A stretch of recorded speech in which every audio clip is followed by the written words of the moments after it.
Detroit Lions. Oh, baby, that is big time stuff.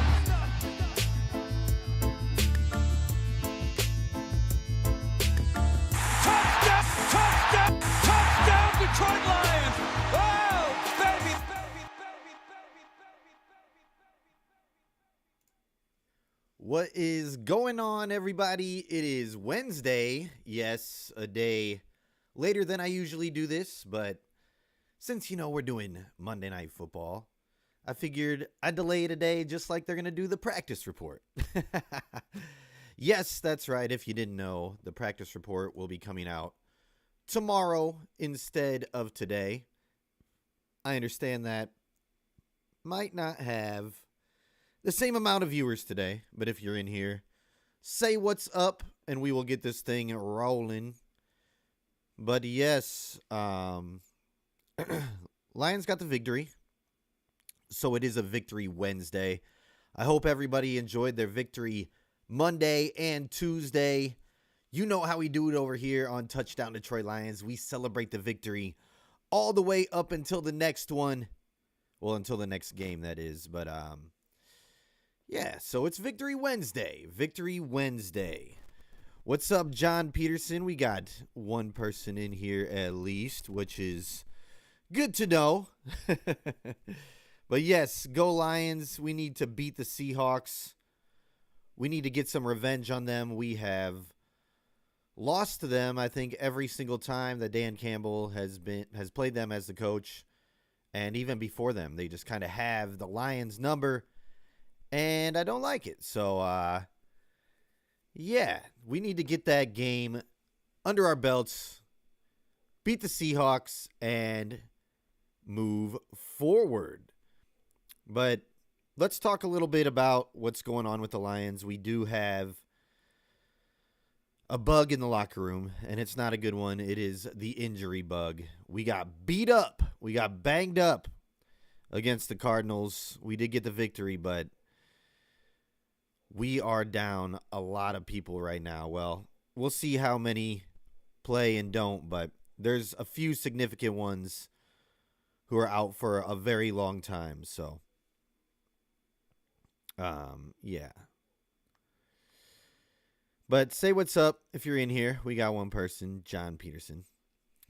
But all right, let's get into the game. The Lions won 20-13. Beating the Cardinals, moving to 2-1 on the season. Jared Goff, I thought, looked better this game. He was 18 for 23. Didn't ask him to throw it 55 times, which is a good thing. They got, he had 199 yards, 2 touchdowns. He did throw the pick, which once again kind of seemed like a careless one, but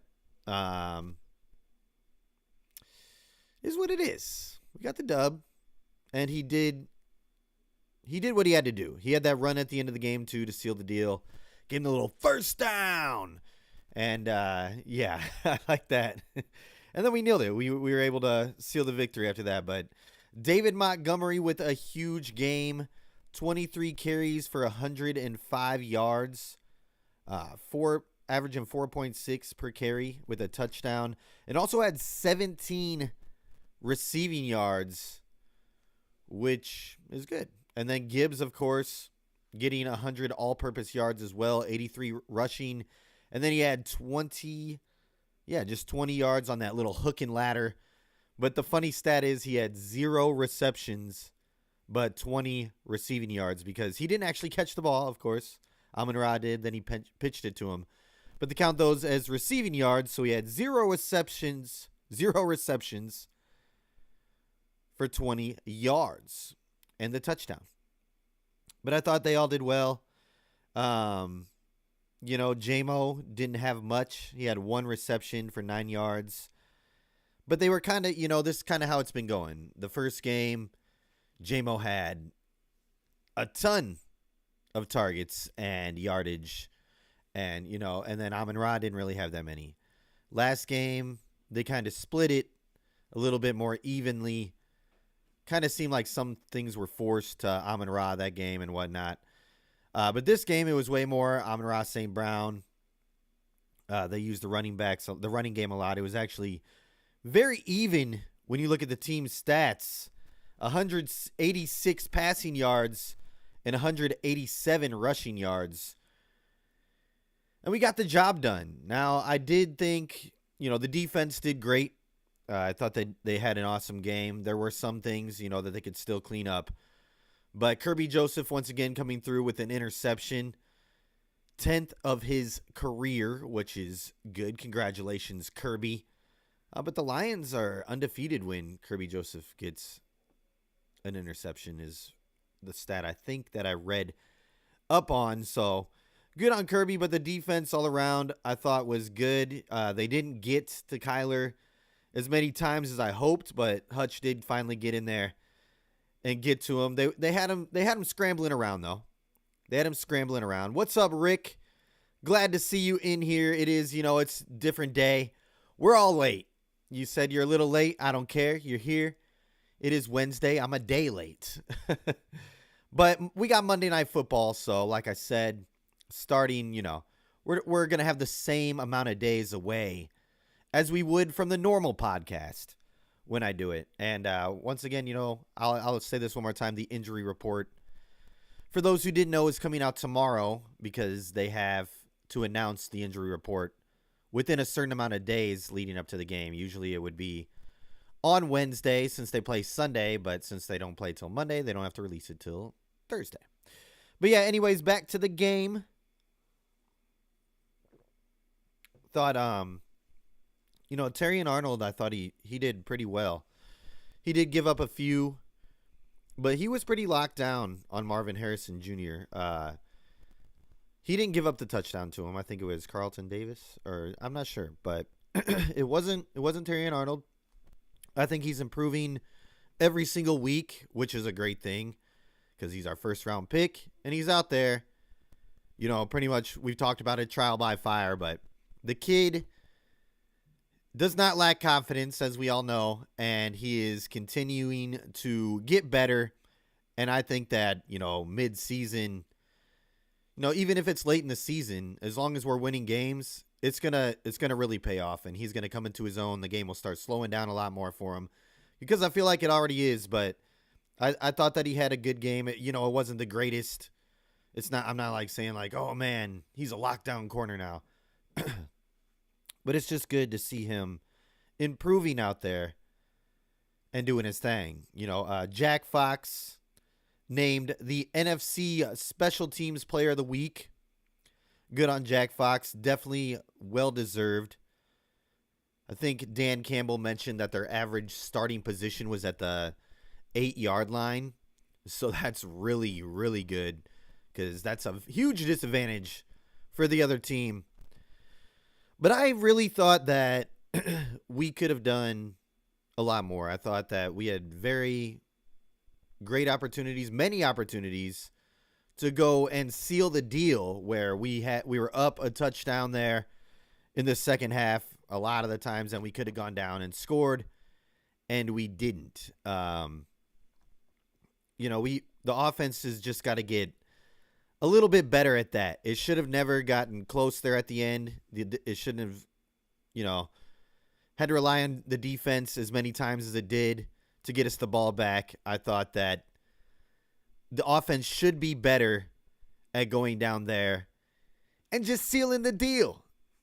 We had so many opportunities now. Credit to Arizona. Their defense was showing up as well.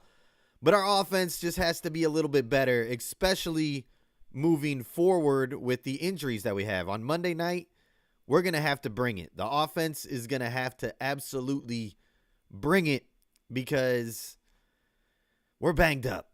And we can talk about that. We can talk about that a little bit.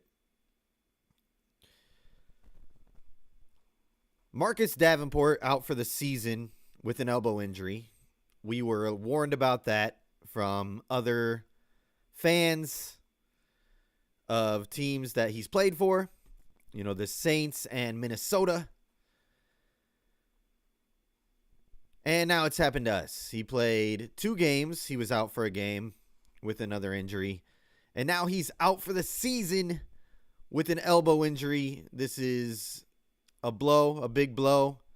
We were expecting a lot of him this season, or at least I think the front office was. They were expecting him to be a huge part of this defense, and he was showing up. He had some nice plays. He was putting some pressure on the quarterback each game that he played, and he was making a difference on the run game as well. So it does suck to have him go down. I think the bigger blow here is Derek Barnes, who's going to be out for some significant time, is what I'm seeing here with a knee injury. They're hoping, for him to come back. Hopefully it's not as serious, but they're going to know more. We're going to know more here in the next few days if he's going to need some surgery, how serious this is, but it is a knee injury. And it's a terrible thing to see because Barnes was starting to come into his own.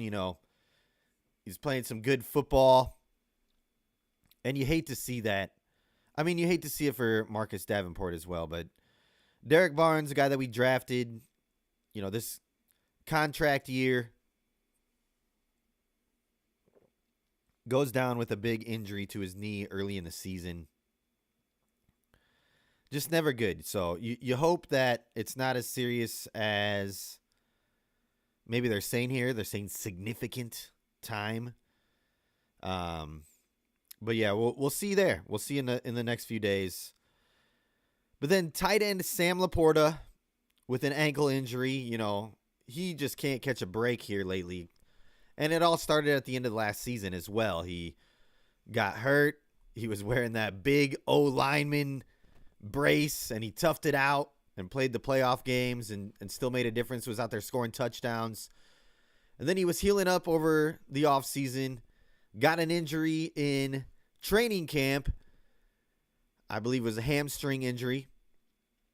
And then he's coming back, and now he's got a low ankle sprain is what they're saying. But he's day-to-day, along with Aleem McNeil with a shoulder injury. And then Brian Branch is in the concussion protocol.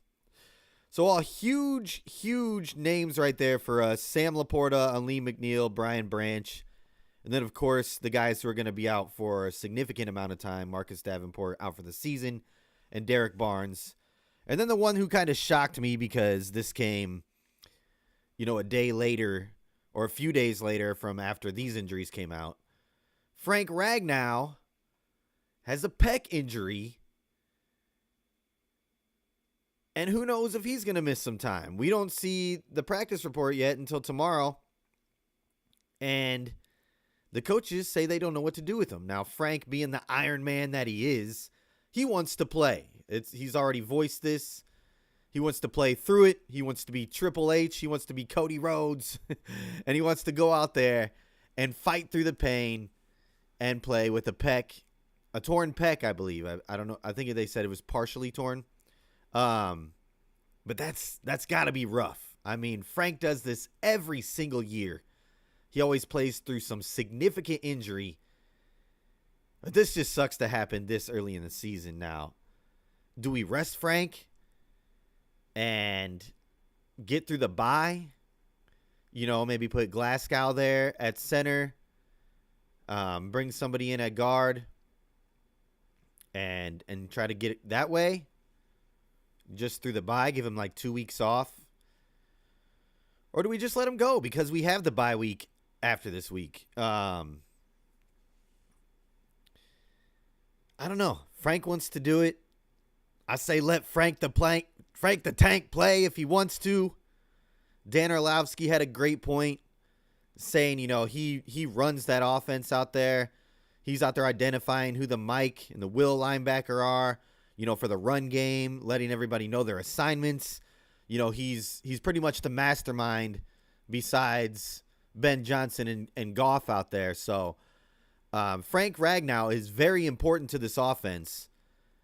And I know he knows that. So if Frank wants to play, if he feels like he's going to be good, I know that he's fought through some crazy injuries before. I say let him go, but at the same time, maybe this is a good time. Let him rest for this week and the bye week, and then let him come back. But it's crazy. It's crazy. Rick over here, Frank the Tank is the toughest SOB in the NFL. Hell yeah. Yes, he is. I agree. Frank is the man. But let me see what Rick is talking about over here. He's got a few other comments. And if you're in here, let your comments be known. Don't be shy. Let's chat it out. Otherwise, this might be a short episode. Since we're on a different day. A lot of people don't really know that I'm here on Wednesday. They were probably waiting for me to come Tuesday. So I apologize if you're watching this afterwards and you're like, where the heck were you Tuesday? Well, I was at work, so I'm sorry. But Rick says, Rick says, as long as he shows consistent improvement, I'm happy with TA. A couple of those calls were BS, just refs picking on a rookie. I completely agree. I think that they continue to do that, and they're gonna keep doing it as well. But the thing is, the kid's not phased. You can kind of see, he gets upset initially because he knows that it's crap, and so do the coaches and the rest of the team. Hopefully that starts to kind of fade away because stop picking on the kid. You've done it enough. He's out there battling. It's the toughest position, I feel like, in football, in the NFL, especially as a rookie to come in as a starter from day one and be out there on that island going against top receivers already. I mean, he's faced some top-tier guys, so give credit where it's due. He's definitely improving, and I'll give it up to him. I think it's going to keep on going now. He's going to have another tough matchup again this week. We'll see if he goes up against DK Metcalf. But even if he doesn't, there's other receivers there. Lockett. So the kid's going to continue to be tested, but I like where his mindset is, and I do feel like he is improving. Rick also said Barnes is definitely a bigger blow for sure. Davenport's loss is more his own than ours. With his history, it could be the end for him. You're definitely correct about that as well, Rick. Barnes is, Dan Campbell said luckily it's to the linebacker room, which I do see where he's coming from because, now Jack Campbell can play a full-time role, and he's starting to come into his own as well. I see improvement through Jack Campbell, and I think that he will step up. And Anzalone should be back this week. He was with the team practicing, or at least he was there at practice last week, and he was feeling a lot better. And he was kind of a game-time decision. So I think that Anzalone will be back. And then, of course, we got Rodrigo. So, Rodrigo, it's your time to shine. We got Neiman. We got Germ.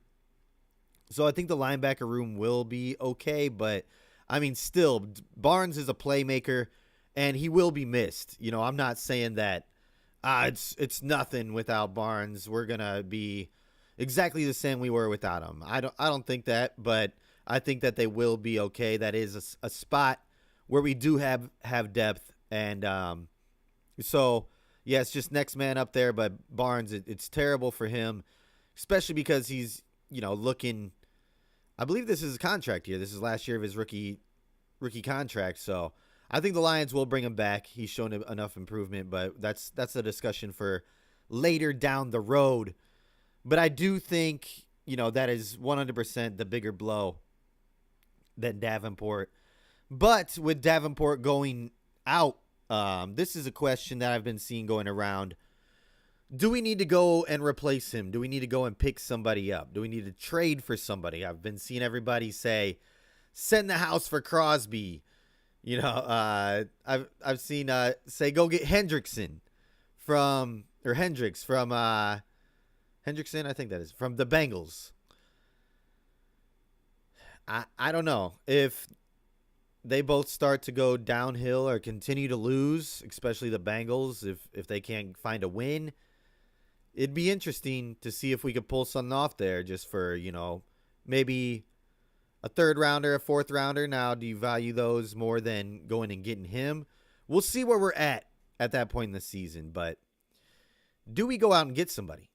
I know Derek, Syndicate, Grid, he wants us to go and get somebody, and I wouldn't be mad if we did. Now, I'm not willing to give up the house right away to go get somebody, but Crosby or Hendrickson on the other side of Hutch. Woo! That would be nasty. It would be crazy. It would be crazy. All right. Rick says, yes, we got the Frank the Tank, toughest SOB in the NFL comment in.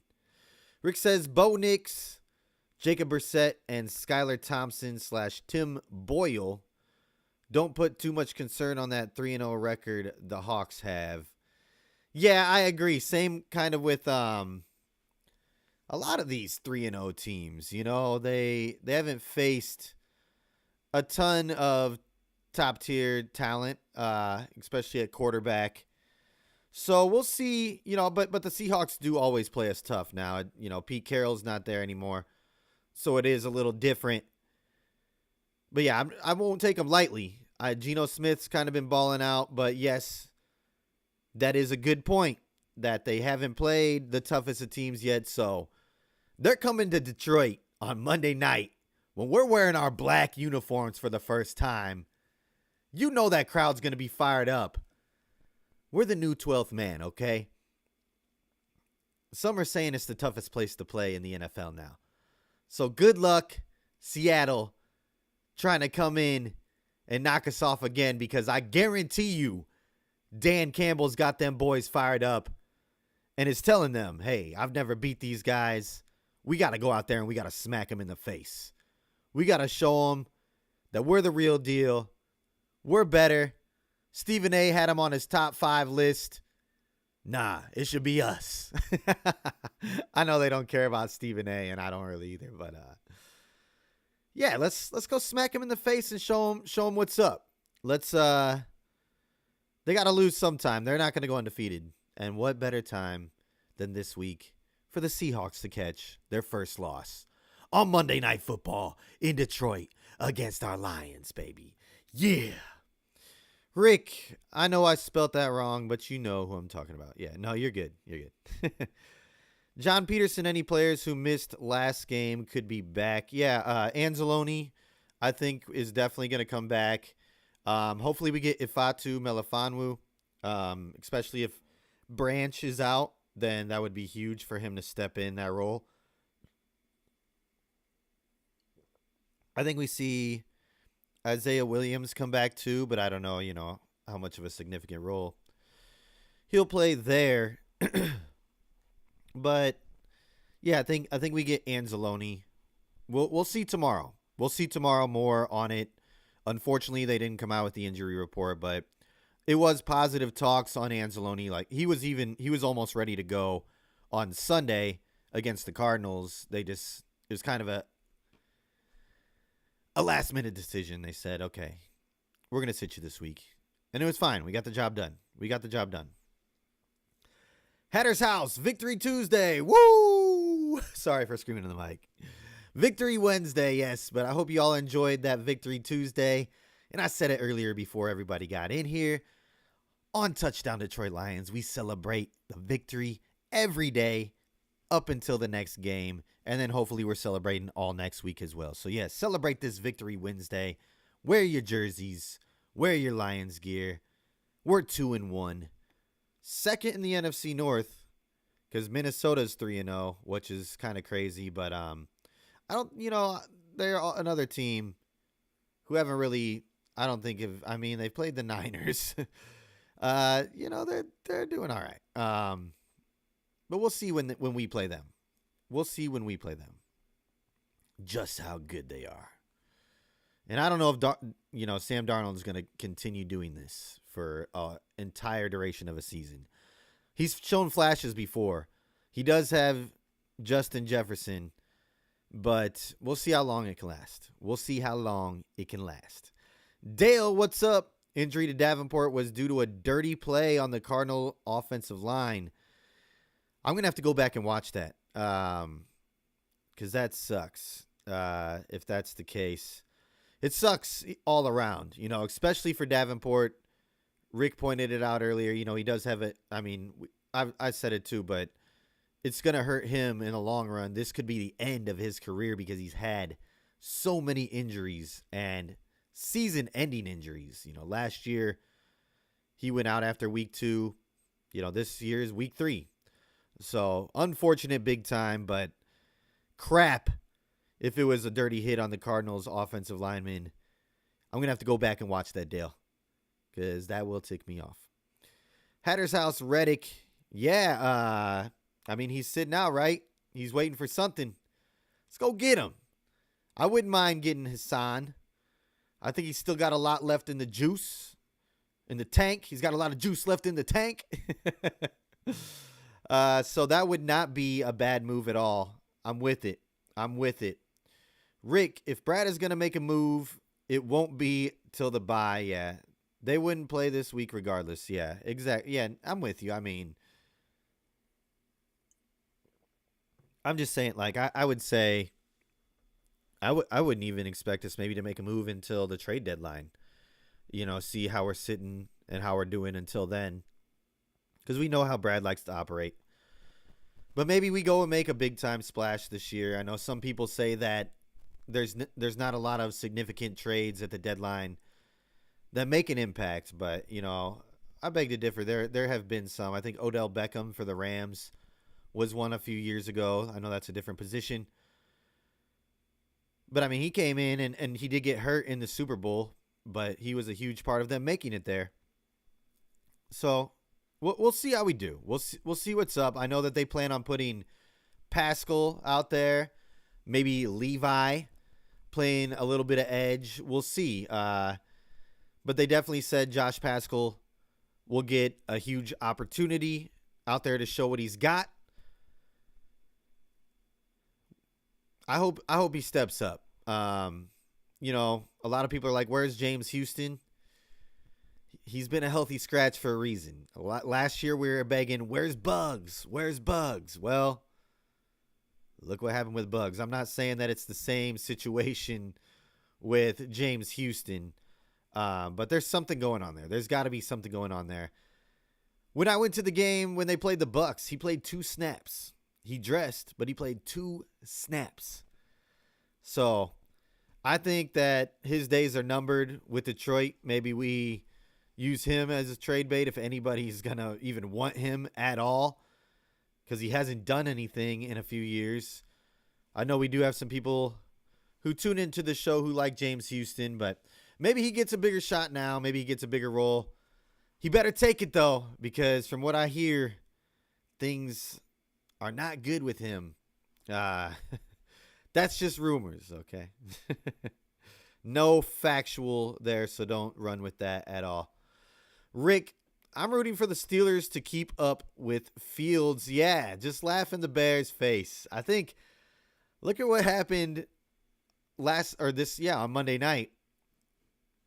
Jaden Daniels, for the Washington Commanders, he went off.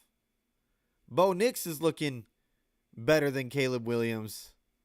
The Bears might have made the wrong pick again. And then Fields is over there 3-0. I love to see it. Gotta troll the Bears fans, It's part of our duty of being Lions fans is to troll them no matter what, whether we're winning or losing. Rick says, I doubt Branch plays, even if he clears protocol, especially if he can go. Yeah, that's going to be a big deal. I hope if he's ready to go. I really want to see him out there playing. I didn't expect him to be out this long from the get-go. So would love to see if he go, give Branch a little week off. And even though Branch has been playing some lights out football, the guy's out there just locking people down, making big time plays, hits, already has an interception. So love Branch's play, but yeah, rest him through the bye week if we can. Rick says Vikings are good, but Sam Darnold is still Sam Darnold. They'll battle for WC, but will win the division. Yeah, wild card is WC for those who are wondering what that is. Yes, I believe they will definitely battle for a playoff position. I think that we got the division as well. It is going to be tough. Packers look like they're going to get Jordan Love back sooner than later. Malik Willis held down his own, got revenge on his old team. He's won 2 games with them. So, they're in a lot better shape than I thought they'd be after Love went down. So, we're still going to, I trust in our team. We're getting better each week. But the offense really needs to step up, especially this week if we have all these injuries, depending on who's going to play and who's not going to play. Rick doesn't expect Brian Branch to play. I don't either. So if he comes back, then we just been talking about that. That will fill that void. I think, they're their own separate players, but if he is a good player in his own, so that'll be fine there. But, if we lose Aleem this week, then we're down him and Derek Barnes. It's going to be tough. And then, of course, we'll see what they do with Frank Ragnow, Sam Laporta. But I think we can win this one.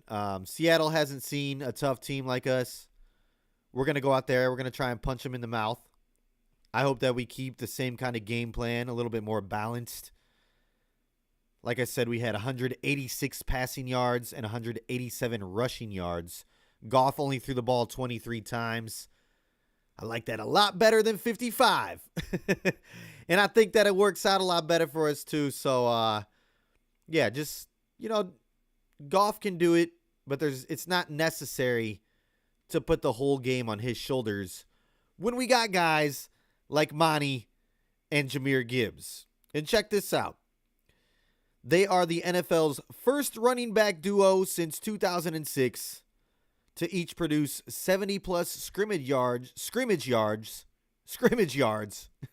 in each of a team's first 3 games of a season. Rhythm and brews, baby. Rhythm and brews. But yeah, good things there. Hop back over the comments. I see Rick going off here. It's all Rick today. Love it. But if anybody else feels like commenting, go ahead. Don't be shy.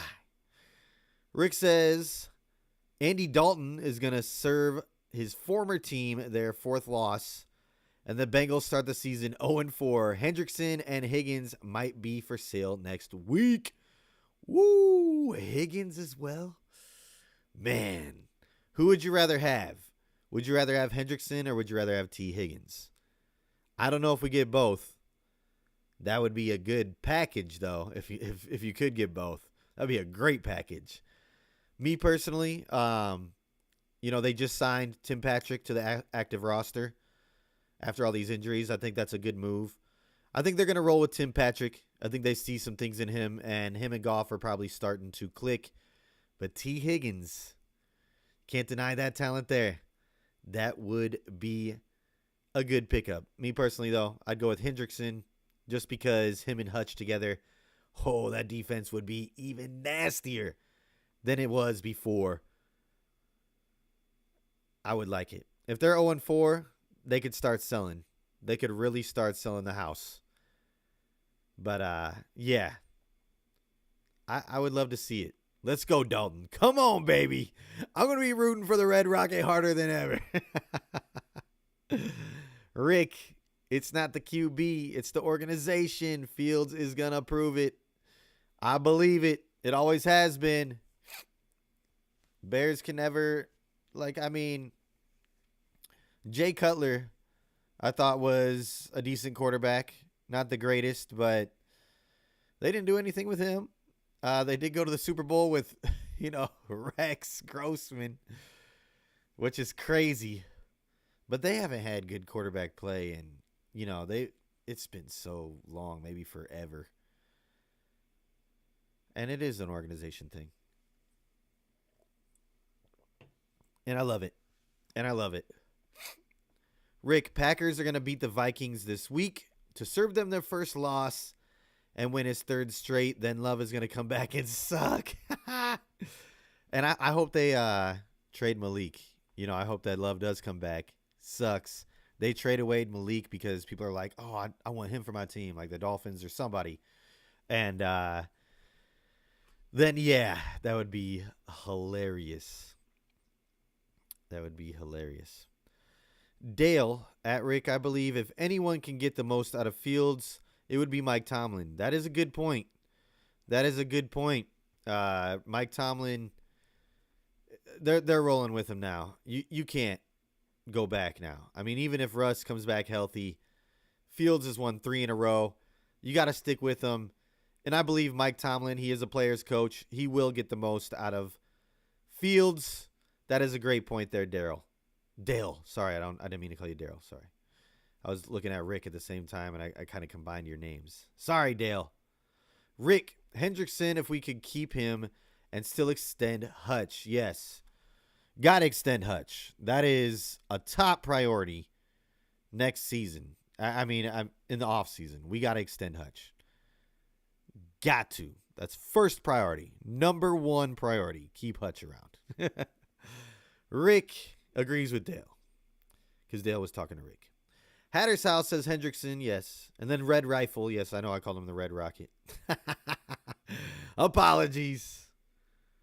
Not trying to keep it PG over here. But, yeah, let's go, Andy Dalton. But we got the Seahawks at home this week. Monday Night Football. We're wearing the blacks. It's been confirmed. We're going to find out more about the injury report tomorrow. But if it were you, if you were the coach, would you make Frank sit? I know Frank wants to go. He's got the pec injury. Would you sit Frank Ragnow this week so then he rests this week and the bye week? Or do you let Frank the Tank go because he's going to be resting no matter what next week? Because you want to keep him happy too, right? You don't want to piss off Frank the Tank, or maybe you do. Because then when he comes back, he's going to be he's not only going to be the toughest SOB, he's going to be the meanest and baddest SOB as well. I don't want to risk Frank getting hurt anymore, but I think he's tough enough to deal with this, that he's done this. He knows his body. He knows what he can put up with. I mean, hell, he played the whole game. I heard that it happened early in the game against the Cardinals, and he just played the entire rest of the way through it. So I'd just leave it up to Frank, me personally. But that's just a question for you guys. If you want to answer, would you let Frank play on Monday night in the black unis, tough it out like the tough SOB that he is, and then rest the bye week and come back the rest of the way? Rick says, Love is going to have the fans screaming for Willis, in which case Love will completely check out. He will lose all desire to play for them. I hope you're right. I really hope you're right. That would be the best story in football this year. I'm just kidding. The best story is going to be when we win the Super Bowl, baby. Yeah. Hatter's House says, let him play. Yep, I agree. Whatever Frank wants to do, let him do it. Frank knows his body. He's tough. He's battled through whatever that toe injury is he has had the last few seasons. So let him play. Casey says, whatever best decision for a playoff run. Okay. I agree with you. I'm going to let it be up to the coaches, but me personally, I would say, Frank, you know your body. Don't risk the rest of your season for this one game. But I'm going to let you make the call. And that's how I'd do it. But I could see them resting him. Sometimes you got to protect your players from themselves as a coach. I've said it a million times already on this episode. Practice report comes out on Thursday this week. We're a day behind on everything. I did the podcast on Wednesday. Just because, we want the same amount of days from podcast to game. So it's Victory Wednesday. Welcome. But yeah. Don't be shocked if Frank doesn't play. And I think if he doesn't, we put Glasgow there at center. Put one of our reserves in at guard. And we roll from there. But I hope he plays. I hope he's good to go. Casey, can't wait for the next episode. Number 69, dude. I know. Hopefully we win, too. Finally made it to number 69. I've been waiting for this milestone for a long time. It's been a lot of hard work. It's been a few seasons now that I've been with you guys, and it feels good to finally get there.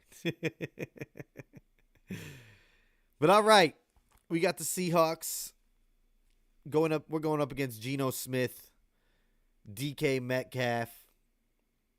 We'll see if they have Walker back at running back. They're going to need him. Our run defense, we're pretty tough there. I trust our run defense to stay solid even without Davenport. Hopefully Aleem's good to go.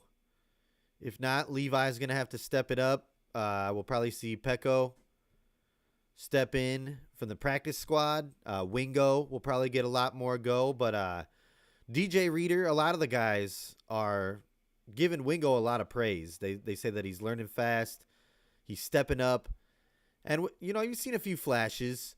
He almost got to Baker Mayfield in the Tampa game, and if he would have got to him, there wouldn't have been a big run.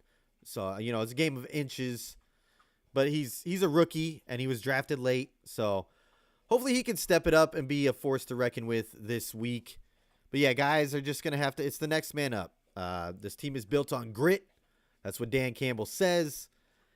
And they're just going to have to be tough. Go out there, prove themselves, become a starter. Become a starter in this league. When one guy goes down, prove that you got what it takes. And I think that we got good depth this year. DJ Reader, also another compliment to our team from coming over. He said he's never played on a team with as much depth. So I know some fans are like, oh, man, we don't have a lot of depth at certain positions. But there's a player right there, a Pro Bowler, somebody who's been in the league for a little bit. Yes, he's been on the Bengals, but who can recognize that we do have some good depth on this team and on defense too. So it's good to know. If you hear some slurping in the background, that's Big Hoss. He's thirsty. That's my dog. You can see him over in the bottom corner. He'll probably come over here in a second. I'll see if I can get him on camera for once. He's camera shy. See if I can get him on camera today though. But but yes, if you hear that slurping, that's my big boy. All right, Rick says, I can honestly see that happening. Willis is an awesome mirage. He's going to convince fans that he's actually a good quarterback. Love is not the type of guy to accept a QB controversy of any kind. I think you're right. I don't know if he can handle all that pressure from the fans and the media and whatnot. Might be fragile. It could happen, Rick. You put it out in the air. I'm rolling with it. I'm going to continue to roll with that storyline and hope it happens as well. Let's keep talking about it. Let's just keep talking about it. Casey, I will be down in Ann Arbor Monday. Oh, you'll be down in Ann Arbor on Monday. From up north for a bit of work. So may head to Detroit for the pregame tailgate parties with Rocked On Podcast crew and catch game at local bar. That'd be awesome. Yeah, do it. I mean, just to be in the atmosphere, to be in the city is a great feel too. You don't always have to go to the game. To be around your fellow people, Lions fans, it's a great feeling. Do that. If you're there, would love to hear your experience. Go tailgate. Have a great time. I think it'd be worth it. And who knows, man? Maybe you'll catch a ticket. Like, somebody could be like, yeah, I can't go in here. You want? Then you're in the game. You never know what could happen. Rick said, I'd love to see or Akwu get a call up. Ooh, yeah. Agude, I probably am saying his name wrong. But I would love either one of them too. I was kind of surprised when we did cut Akwu, especially from the team. I thought he did enough in the preseason and was in all quarterbacks' faces. Now, I know a lot of that was against second teamers, but I would love to give him a shot too, especially with Davenport out now. I think either one of them could play a role, or at least we could, let's just see. Let's see what they can do. Put them out there. You never know. I agree with you 100%, Rick. Dale, Don't forget that Houston injury took a plate and 4 screws to put his ankle back together. I believe we will give him the necessary time to come back. You got a point there. He could not be all the way healthy, or maybe just not 100% to where the coaches want him to be yet. I just know he's been a healthy scratch a few games, and he only played 2 snaps the one game that he was out dressing. So I don't see them using him right away. They already did kind of mention that Pascal will get the opportunity out there initially. So I think he can handle it. He's shown some flashes that he's definitely got what it takes. He made some big plays for us last year, especially in the first game of the season against the Chiefs. Then, he kind of went away for some others, but then made some other big plays. He's made some big plays in the past, and now it's go time. Now it's him. It could be all him. He's going to maybe get the majority of the snaps there. So it's your time to shine. It's your time to prove that you got what it takes, and I hope that he fills that role, because we need somebody to. It would still be cool to see us go out and get Hendrickson if the Bengals fall apart, though. Rick says James Houston is not it. It has nothing to do with health. I think you guys are right. Well, I think that's right. I think there's something going on. And the coaches know it. There's a reason why he's getting healthy scratched. It could be what Dale said. We don't know 100% what's going on there. But something's going on. And it ain't good. Either way. Casey says everyone hoping for Houston to produce, but he was a one-trick pony who had significant injury, had a significant injury, which affects his bend and speed and has not developed any other skill or able to crack roster. Yep, I think that's the deal too. That injury, unfortunately for James Houston, might have ended his chances in the NFL, at least with the Lions. All right, y'all, we're coming up on the hour, and I want to know your predictions for Monday Night Football. Is anybody going to the game? We do have Casey, who might be heading over to Detroit just to tailgate and whatnot. Maybe luckily get a ticket or something, but check out the game in a local bar. It'd be cool. But do we have any predictions for Monday night? You can give me your score. You can give me just the win-loss. Who's going to win? Who's going to lose? I'll give you my score and win-loss. We're going to come over that hump. We're going to finally get that win against Seattle on Monday night in the black unis. The offense they're going to show out. We're going to have a shootout. 38, maybe not a shootout, but 38-28 Lions. We win by 10. 38-28 Lions. Yes, I said it. 38 points, baby. 38 points on Monday Night Football in the All Blacks. That might be a stretch, but it's time for that offense to shine. And no better time to shine than under the bright lights of Monday Night Football in front of the entire nation. Let's do it, baby. Let's do it. All right. Angelo, welcome in here.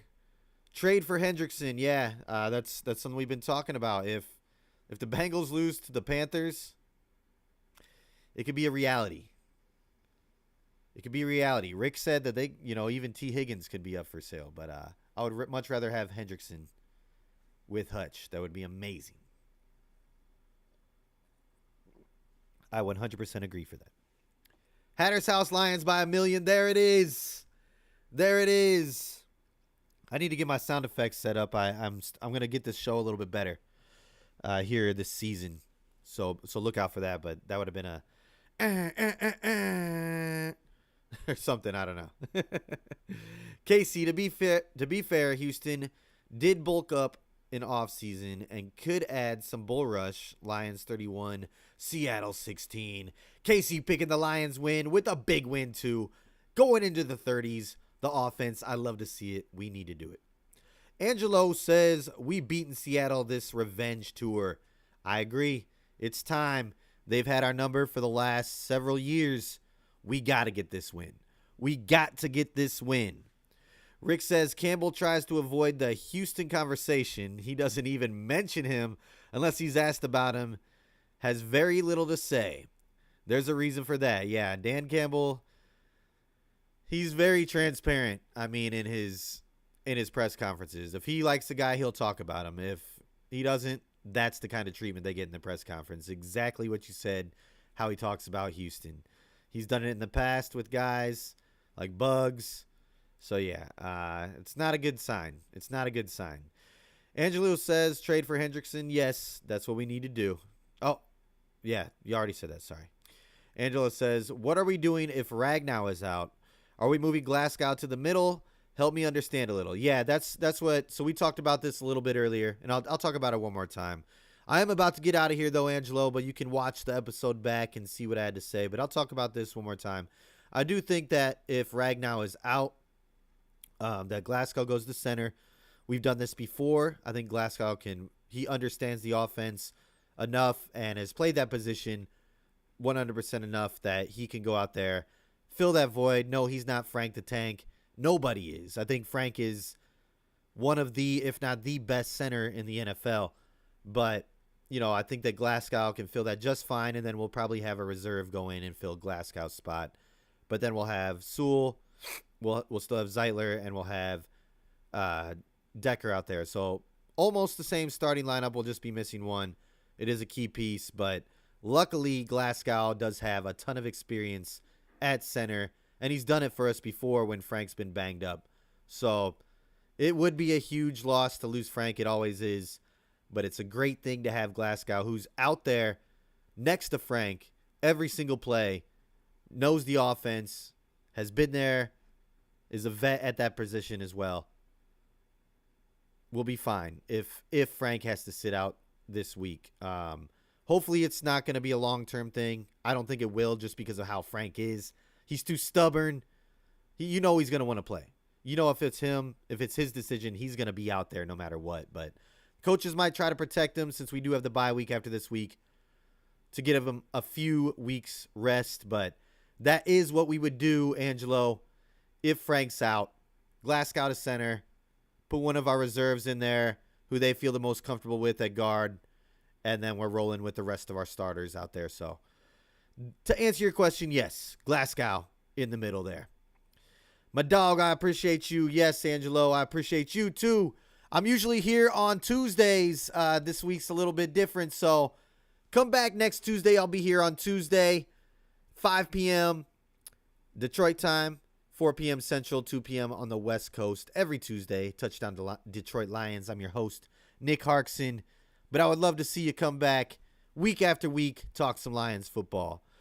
John Doe, Mahogany to guard. We'll see. I think it's going to be, up for grabs. They're going to go through this week of practice and really test the guys and then go with whoever they feel the most comfortable with. I would say probably another huge possibility is a guy, I can't pronounce his name. It starts with an A. I can never get it right. I don't know. But he could be there as well. Let's see if I can figure this out real quick. But Mahogany, he did miss a lot of significant time due to illness in training camp. So it's it would be tough. But Coyote Awasika, I could see him getting that role right there. Coyote Awasika. We rolled with him a few games last year when Jonah Jackson was hurt. He came in and filled that role. So he does have a little experience. I could definitely see them putting him out there. But Mahogany, maybe it's his time. I mean, he is a nasty player. He's got that attitude. Maybe he's proven enough in the off season or during the season now, during practice. We'll see. It's going to be interesting to see what happens if they rest Frank or not. Practice report will be out tomorrow. We'll know a lot more then, but I expect Anzalone to be back. I hope that if he comes back and plays, because it looks like, Barnes is going to be out for a significant amount of time. Davenport's out for the season. I don't think Brian Branch plays. He's in the protocol. So if Fatu Melifonwu needs to come back, he doesn't need to, but it would help out significantly if he's there. So, yeah. But if you got any of your predictions, let it be known. I got the Lions winning 38-28. Casey has them winning 31-16. Hatter's House, Lions by 1,000,000. But other than that, Monday Night Football is the next time the Lions play. Rick says Lions hand the Hawks their first loss, no score prediction, and we're going to end it on that. Like I just said, I will be back here next Tuesday. I'm normally here on Tuesdays. Just happened to be here Wednesday this week, and I will let it be known in the little community post if I'll be changing my days. But I'll be there next Tuesday, 5 p.m. Detroit time, 4 p.m. Central, 2 p.m. on the West Coast. Let's go get this win on Monday night. Until then, y'all, have a great rest of your week. Enjoy this victory week. Let's go, Lions. Peace.